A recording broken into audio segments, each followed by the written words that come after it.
در قرقیزستان حکومت درخواست ساکنان 3 دهه خرد را که می‌خواهند به تاجیکستان بپیوندند بررسی می‌کند. کمیسیه بین حکومتی درخواست ساکنان دهه‌های مسعید، تاش تمشوق و عریق استی را دسترس نموده است که در آن چنین پیشنهاد مطرح می‌باشد.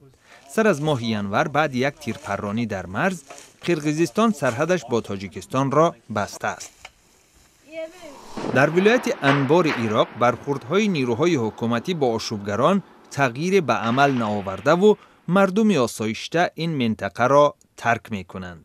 اکثریت از شهر ناآرام فلوجه به غرب این ولایت شهر هیت هجرت می نمایند.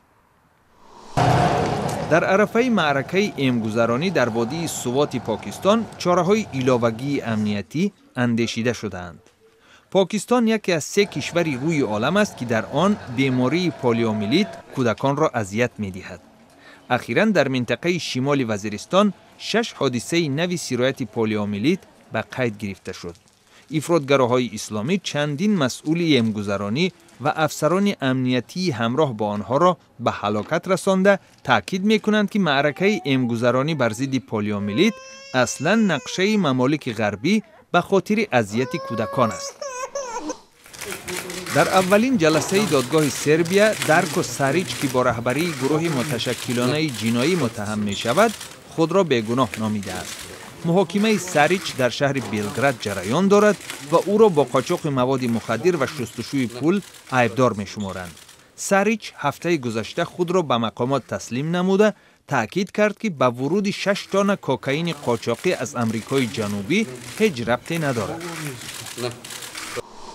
روز یکشنبه در بلاروس انتخابات وکیلان شوراهای محلی برپا شد. در این معرکه بیش از 20,000 نفر سبقت نمودند، ولی از این بین همگی چند عضو گروه‌های مخالفین صاحب کرسی وکیل مردمی شدند. مقامات بلاروس شمار زیادی ناظران مستقل را به مراقبت آوازدهی 23 مارس راه ندادند.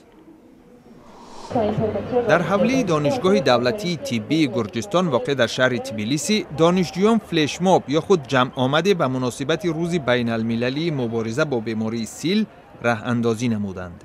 در مجتمع این دانشگاه با هدف آگاهی بیشتر مردم از این بیماری کنفرانس دایر شد.